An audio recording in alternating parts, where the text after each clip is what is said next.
Good morning दोस्तों, आप सबका एजुकेशनल प्लेटफॉर्म गुरुकुल बाय विकास में स्वागत है। तो आज हम डिस्कस करेंगे 9 जून के इम्पोर्टेंट करंट अफेयर जो हमारे हर एक एग्ज़ाम के लिए इम्पोर्टेंट हैं। तो दोस्तों चलिए शुरू करते हैं आज के सेशन को। देखिए आज का हमारा पहला क्वेश्चन है, वर्ल्ड ओशियन डे जून 2024 में कब मनाया गया? तो दोस्तों वर्ल्ड ओशियन डे जो है जून 2024 में 8 जून को मनाया गया है, यानी कि ऑप्शन नंबर सी हमारा राइट आंसर है। 8 जून को वर्ल्ड ओशियन डे मनाया जाता है। देखिए हर साल 8 जून को वर्ल्ड ओशियन डे यानी कि विश्व महासागर दिवस मनाया जाता है। ठीक है, ये वर्ल्ड ओशियन डे मनाने का प्रस्ताव कब पारित हुआ था? तो देखिए वर्ष 1992 के रियो डी जनेरियो में आयोजित हुए अर्थ समिट में ये प्रस्ताव पारित किया गया कि वर्ल्ड ओशियन डे मनाया जाना चाहिए। ठीक है, उसके बाद 2008 में यूनाइटेड नेशन द्वारा इसे मान्यता दी गई कि प्रतिवर्ष 8 जून को वर्ल्ड ओशियन डे मनाया जाएगा। और पहली बार कब मनाया गया? तो दोस्तों देखिए पहली बार मनाया गया था 2009 में 8 जून को पहली बार वर्ल्ड ओशियन डे मनाया गया। और पहली बार जो वर्ल्ड ओशियन डे मनाया गया था उसकी थीम क्या थी? तो उसकी थीम थी हमारे महासागर हमारी जिम्मेदारी। ये पहली बार जब ओशियन डे मनाया गया था तो उस समय की ये थीम थी। इसका उद्देश्य क्या है? देखिए वर्ल्ड ओशियन डे मनाया क्यों जाता है? तो महासागरों के महत्व और समुद्री संसाधनों के संरक्षण के बारे में लोगों में जागरूकता फैलाने के उद्देश्य से वर्ल्ड ओशियन डे मनाया जाता है। वर्ल्ड ओशियन डे 2024 की थीम क्या है? नई गहराई को जागृत करे, अवेकन न्यू डेप्थ। ठीक है, ये वर्ल्ड ओशियन डे 2024 की थीम है। देखिए रिमाइंडर में क्या है कि food safety prepare for the unexpected, ये किस डे की थीम है? तो दोस्तों ये विश्व खाद्य दिवस की थीम है जो प्रतिवर्ष 7 जून को मनाई जाती है। आप लोग इसे एक बार रिवाइज कीजिए कि food safety prepare for the unexpected, ये विश्व खाद्य दिवस की थीम है। ठीक है, तो देखिए नेक्स्ट है ये भूमि पुनर्स्थापना, मरुस्थलीकरण और सूखा लचीलापन, ये किस डे की थीम है? तो ये 5 जून को मनाया जाता है विश्व पर्यावरण दिवस। ये उस डे की थीम है, यानी कि विश्व पर्यावरण दिवस की थीम है भूमि पुनर्स्थापन, मरुस्थलीकरण और सूखा लचीलापन। देखिए एक ये और थीम है, आप इसे बताइए कि ये किस दिवस का थीम है? तो brain health and prevention, brain health and prevention. जैसा कि 8 जून को वर्ल्ड ओशियन डे मनाया जाता है, उसी तरह हर एक वर्ष 8 जून को ही वर्ल्ड कैंसर दिवस, विश्व कैंसर दिवस मनाया जाता है। और इस बार 2024 में वर्ल्ड कैंसर दिवस की ये थीम है ब्रेन हेल्थ एंड प्रिवेंशन। ठीक है, आगे बढ़ते हैं। नेक्स्ट क्वेश्चन है कि संयुक्त राष्ट्र महासभा के 79वें सत्र के अध्यक्ष के रूप में किसे नियुक्त किया गया? संयुक्त राष्ट्र महासभा के 79वें सत्र के रूप में किसे नियुक्त किया गया है? तो फिलेमोन यांग, यानी कि ऑप्शन नंबर सी हमारा राइट आंसर हो जाएगा। फिलेमोन यांग को संयुक्त राष्ट्र महासभा के 79वें सत्र के अध्यक्ष के रूप में नियुक्त किया गया है।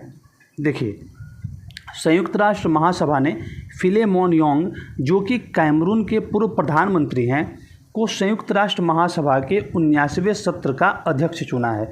इनसे ये पूछ सकता है कि जो फिलेमोन यांग है 19वें संयुक्त राष्ट्र सभा के 19वें सत्र के अध्यक्ष वो किस देश के हैं? तो वो कैमरून के हैं और कैमरून के वो प्रधानमंत्री भी रह चुके हैं। उन्हें 19वें सत्र का अध्यक्ष चुना गया है। ठीक है, देखिए इससे पहले 2024 में जो 78वां सत्र हुआ था उसके अध्यक्ष कौन थे? तो उसके अध्यक्ष थे डेनिस फ्रांसिस। कौन थे? 2023 में संयुक्त राष्ट्र महासभा के 78वें सत्र के अध्यक्ष थे डेनिस फ्रांसिस, उस समय अध्यक्ष थे। ठीक है, और ये जो संयुक्त राष्ट्र महासभा का 19वां सत्र है ये कब आयोजित होगा?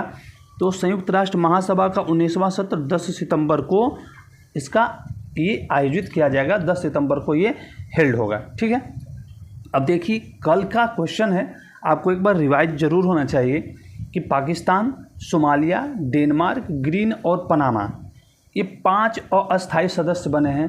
किसके? ये 5 जो है संयुक्त राष्ट्र सुरक्षा परिषद के 5 अस्थायी सदस्य नियुक्त किया है। संयुक्त राष्ट्र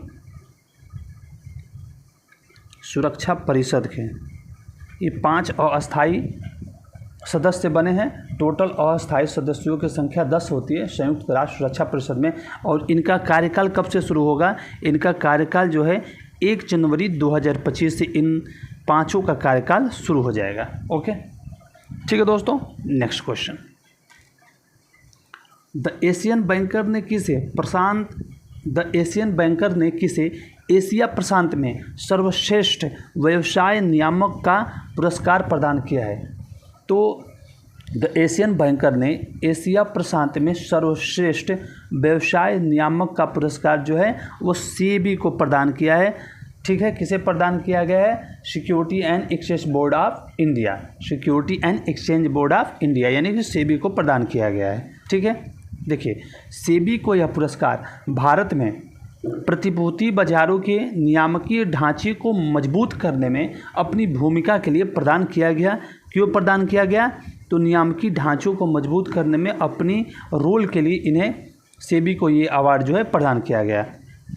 यह पुरस्कार सेबी के पूर्णकालिक सदस्य कमलेश चंद्र ने हांगकांग में आयोजित एक समारोह में प्राप्त किया। हमसे पूछ सकता है कि सेबी को जो यह अवार्ड प्रदान किया गया है इसे किसने प्राप्त किया? तो इसे सेबी के पूर्णकालिक सदस्य कमलेश चंद्र ने हांगकांग में आयोजित एक समारोह में प्राप्त किया। ठीक है, सेबी की स्थापना कब हुई? 30 जनवरी 1992। सेबी का मुख्यालय कहाँ है? इसका मुख्यालय है मुंबई में। और इसकी अध्यक्ष कौन है? माधवी पुरी बुच, जो कि सेबी की पहली महिला अध्यक्ष भी हैं। ठीक है, इम्पोर्टेंट है कि सेबी की पहली महिला अध्यक्ष कौन है? तो माधवी पुरी बुच। ठीक है दोस्तों, देखिए आपके लिए आज का क्वेश्चन है, इसे कमेंट में आप जरूर इसका आंसर करें कि अभी आरबीआई द्वारा रेपो रेट को कितना % पर बरकरार रखा गया है? तो रेपो रेट को 6.5% पर अभी फ़िलहाल में बरकरार रखा गया है। और ये लगातार 8वीं बार है कि जब रेपो रेट में कोई बदलाव नहीं किया गया है। ठीक है, ओके। नेक्स्ट, अगला क्वेश्चन, रामोजी राव जिनका हाल ही में निधन हो गया किस क्षेत्र से संबंधित है? देखिए रामोजी राव जो है वो फिल्म डायरेक्टर भी थे, उनकी अपनी ईटीवी नाम से चैनल भी है। तो इसका मतलब वो फिल्म जगत से भी संबंधित है, मीडिया से भी संबंधित है, यानी कि ऑप्शन नंबर सी हमारा राइट आंसर हो जाएगा। रामोजी राव जिनका निधन हो गया वो फिल्म जगत और मीडिया जगत दोनों से उनका संबंध है। आइए इनके बारे में डिटेल में जानते हैं। रामोजी फिल्म सिटी और तेलुगु टीवी चैनल ईटीवी के संस्थापक रामोजी राव का निधन हो गया। देखिए रामोजी फिल्म सिटी के संस्थापक थे और तेलुगु टीवी चैनल ईटीवी जो हम देखते हैं ईटीवी के संस्थापक भी रामोजी राव जी हैं, जिनका अभी फ़िलहाल में निधन हुआ है। हैदराबाद में उनके द्वारा स्थापित रामोजी फिल्म सिटी दुनिया के सबसे बड़े एकीकृत फिल्म शहरों में से एक है। उन्होंने रामोजी फिल्म सिटी की स्थापना की, जो दुनिया के सबसे बड़े एकीकृत फिल्मों में से एक माना जाता है। उन्हें 2016 में राष्ट्रपति प्रणब मुखर्जी द्वारा, ये उनकी उपलब्धियां हैं, राष्ट्रपति प्रणब मुखर्जी द्वारा 2016 में भारत के सर्वोच्च नागरिक पुरस्कार पद्म विभूषण से उन्हें सम्मानित किया गया था। ठीक है, सन 2000 में तेलुगु में सर्वश्रेष्ठ फीचर फिल्म नव्वे कवली के लिए राष्ट्रीय फिल्म पुरस्कार भी उन्होंने जीता है। ठीक है, पूछ सकता है उनके बारे में कि उन्हें पद्म विभूषण से कब सम्मानित किया गया? 2016 में। उन्होंने किस फिल्म के लिए राष्ट्रीय फिल्म पुरस्कार जीता? तो नव्वे कवली के लिए 2000 में राष्ट्रीय फिल्म पुरस्कार जीता। ठीक है, देखिए यहाँ पे है कि उन्होंने 4 फिल्म पुरस्कार जीते हैं और 5 नंदी पुरस्कार भी उन्हें प्रदान किया गया था। ठीक है दोस्तों, नेक्स्ट देखते हैं। अगला क्वेश्चन है कि भारतीय नौसेना ने पहली महिला हेलीकॉप्टर पायलट कौन बनी है? भारतीय नौसेना की पहली महिला हेलीकॉप्टर पायलट कौन बनी है? तो कौन बनी है? तो ऑप्शन नंबर ए हमारा राइट आंसर हो जाएगा अनामिका बी राजीव। कौन? अनामिका बी राजीव जो है भारतीय नौसेना में पहली महिला हेलीकॉप्टर पायलट बनी है। इम्पोर्टेंट है और ये क्वेश्चन श्योर है कि आने वाला है। ठीक है, देखिए सब लेफ्टिनेंट अनामिका बी, सॉरी ये भी नहीं है, ये बी है, अनामिका बी राजीव ने नौसेना की पहली महिला हेलीकॉप्टर पायलट बनकर इतिहास रचा है। ठीक है, ये कौन बना है? अनामिका बी राजीव। नौसेना की पहली महिला हेलीकॉप्टर पायलट बनी थी। इतना हमें याद रखना है। चलिए डिफेंस से संबंधित कुछ और जानकारी यहाँ पे लेते हैं। अभी नौसेना के हमारे प्रमुख कौन हैं? एडमिरल दिनेश कुमार त्रिपाठी हमारे नौसेना के प्रमुख हैं। नौसेना का मुख्यालय कहाँ है? नई दिल्ली। देखिए नौसेना ही नहीं बल्कि हमारे तीनों सेनाओं, जल सेना, थल सेना और नौसेना, इन तीनों सेनाओं का जो मुख्यालय है वो नई दिल्ली में ही है। थल सेना के अध्यक्ष कौन है? जनरल मनोज पांडे जी हमारे थल सेना के अध्यक्ष हैं। और थल सेना के उपाध्यक्ष कौन है? उपेंद्र द्विवेदी जी थल सेना के उपाध्यक्ष हैं। और इन तीनों सेनाओं का अध्यक्ष कौन है? यानी कि CDS, chief of defence staff, CDS कौन है? जनरल अनिल चौहान जो है वो इन तीनों सेनाओं के अध्यक्ष हैं, यानी भारत के सीडीएस हैं। ओके, नेक्स्ट क्वेश्चन देखते हैं। सॉरी, अखिल भारतीय टेनिस संघ AITA द्वारा आजीवन उपलब्धि के लिए दिलीप बोस पुरस्कार से किसे सम्मानित किया गया?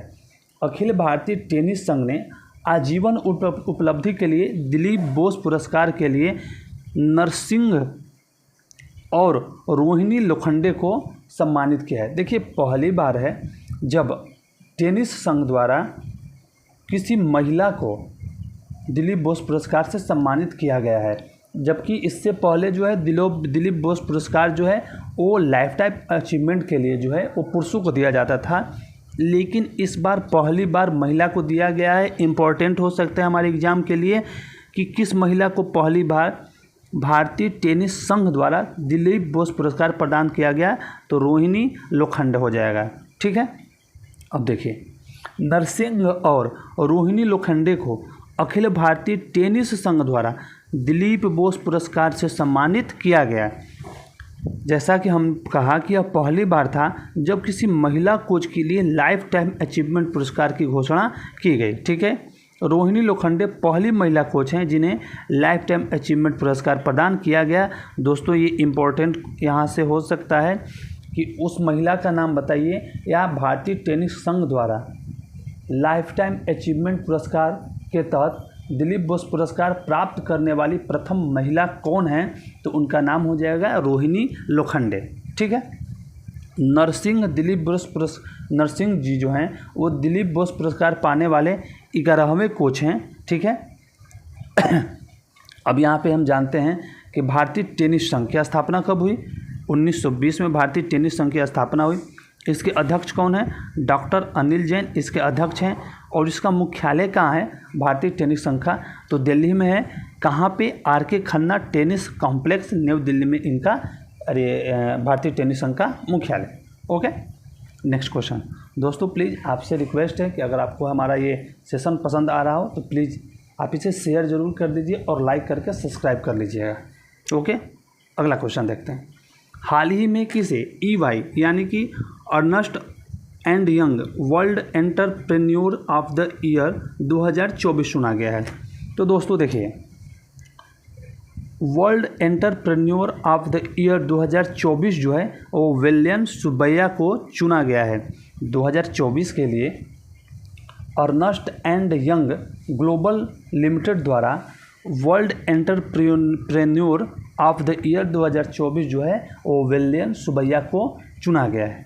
ठीक है, देखिए ट्यूब इन्वेस्टमेंट ऑफ इंडिया के कार्यकारी उपाध्यक्ष भी हैं और Cholamandalam investment and finance company limited के अध्यक्ष विलियम सुब्बैया को EY world entrepreneur of the year 2024 से सम्मानित किया गया है। ठीक है, उन्हें चुना गया है। सुब्बैया यह प्रतिष्ठित पुरस्कार पाने वाले चौथे भारतीय हैं। ठीक है, इससे पहले पुरस्कार किसे प्रदान किया गया? देखिए NR नारायण मूर्ति, उदय कोटक और किरण मजूमदार शाह को यह अवार्ड जो है इससे पहले 3 लोगों को प्रदान किया गया है। जो यह पुरस्कार है यह भारत, इस पुरस्कार के साथ भारत EY क्षेत्र में 4 बार वैश्विक उद्यमिता पुरस्कार जीतने वाला एकमात्र देश बन गया है। ठीक, 2024 में यह पुरस्कार 4 मानदंडों के आधार पर दिया गया। ये जरूर पूछ सकता है कि 2024 में Ernst EY world entrepreneur of the year पुरस्कार किन मानदंडों पर दिया गया? पूछ सकता है ना जी। कि EY world entrepreneur of the year 2024 प्रकार किन 4 मानदंडों पर दिया गया। तो देखिए वो 4 मानदंड है, उद्यमशीलता की भावना, उद्देश्य, विकास और प्रभाव। यह पुरस्कार जो है 4 मानदंडों के आधार पर दिया गया।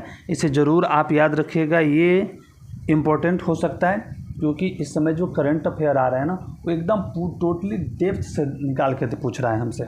ओके, इसका आयोजन कहाँ पे हुआ? इसका आयोजन हुआ है मोनाको का सैले डेस एटोइल्स में। और जो